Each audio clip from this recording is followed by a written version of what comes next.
Bagong taon, bagong ikaw. Bagong umaga na matatanaw. Bagong daan na hindi ka na maliligaw. Bagong mundo na hindi na kailangan isigaw.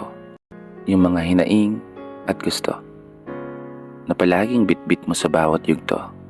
Bagong taon, bagong ako. Bagong pangarap, bagong mga plano.